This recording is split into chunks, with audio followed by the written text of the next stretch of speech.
करत उपचार पद्धती याविषयी मार्गदर्शन करत रुग्णांच्या तपासण्या केल्या। तसेच डॉक्टर धनुष गपाट, डॉक्टर नितीन बोरले यांनी देखील आपले मोलाचे मार्गदर्शन केले। यावेळी ॲपल हॉस्पिटलच्या सर्व कर्मचाऱ्यांनी आपली कामे जबाबदारीने पार पाडत रुग्णांना योग्य त्या ठिकाणी आरोग्य तपासणीसाठी मदत केली। तर डॉक्टरांनी रुग्णांना योग्य मार्गदर्शन करत आपला दैनंदिन आहार पद्धती, योग्य औषधे आणि उपचार याविषयी माहिती दिली।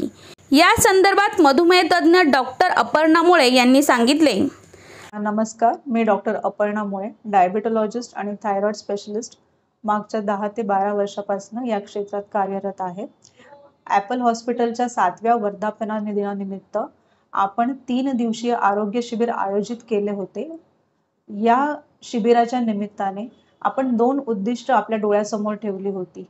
नंबर 1 उद्दिष्ट म्हणजे ज्या रुग्णांना पूर्वीपासून डायबिटीज, ब्लड प्रेशर, थायरॉइड किंवा अन्य काही आजार आहेत, तर त्या अशा आजारांमध्ये त्यांना होणारे कॉम्प्लिकेशन्स याची स्क्रीनिंग करणे, आणि दुसरं म्हणजे जे पेशंट निरोगी आहेत, ज्यांना पूर्वीपासून काही त्रास नाही, त्या पेशंटमध्ये डायबिटीज आणि ब्लड प्रेशर हे आजार आहेत की नाही हे फाइंड आउट करण्यासाठी त्यांची स्क्रीनिंग करणे।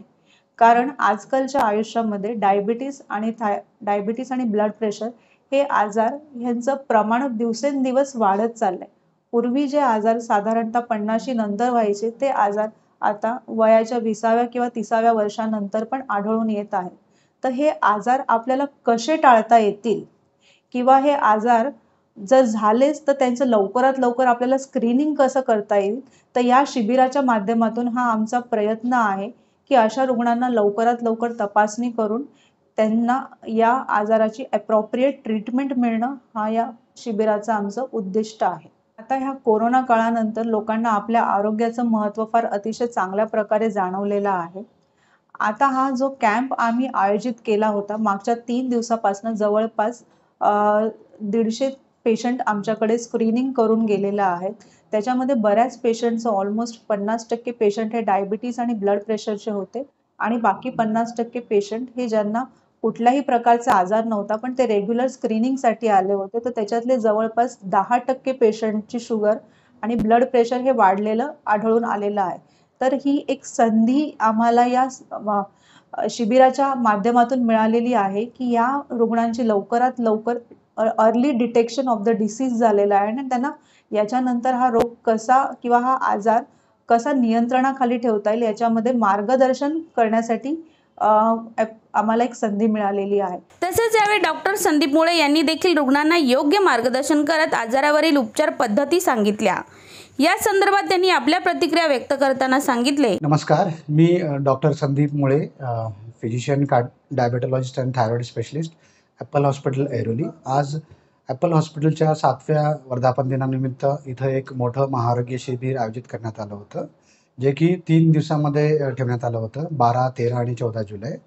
12 जुलैला आम्ही मेडिकल जे आरोग्य शिबिर ठेवला होता त्यामध्ये HbA1ची तपासणी, ECG तपासणी, fundus photography, uric acid level, okay.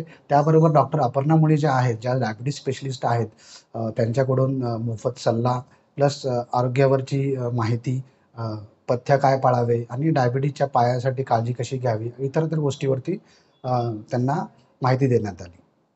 दुसऱ्या दिवशी आम्ही जो कॅम्प ठेवण्यात आला होता, त्या दिवशी आम्ही bone mineral density scan, bone scan, नंतर ECG केला होता, आणि त्या दिवशी आमच्याकडे कार्डिओलॉजी डॉक्टर रवींद्र गोळे आणि अस्थिरोग तज्ज्ञ डॉक्टर दिलावर टोंकवाला यांनी रुग्णांना मार्गदर्शन केलं। आज 14 जुलै, आज कॅम्पचा 3रा दिवस आहे।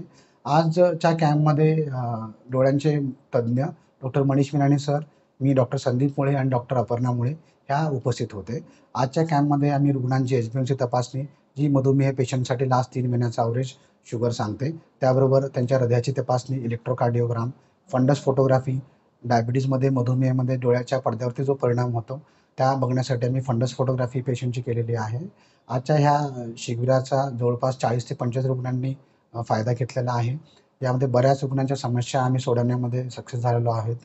ह्या वर्धापन दिनानिमित्त पेशंटकडून जो आम्हाला भरपूर प्रतिसाद मिळाला आहे, त्यासाठी मी त्यांचे धन्यवाद मानतो। ऐरोलीच्या नागरिकांना हीच मी ॲडवाईस देईन की आता कोविड संपल्यानंतर जी आपण कोविड काळामध्ये काळजी घेत होतो ती काळजी न सोडता तशीच आपल्या आरोग्याची काळजी घेत राहावी आणि त्यांच्या सेवेसाठी आम्हाला जरूर एकदा चान्स द्यावा. धन्यवाद.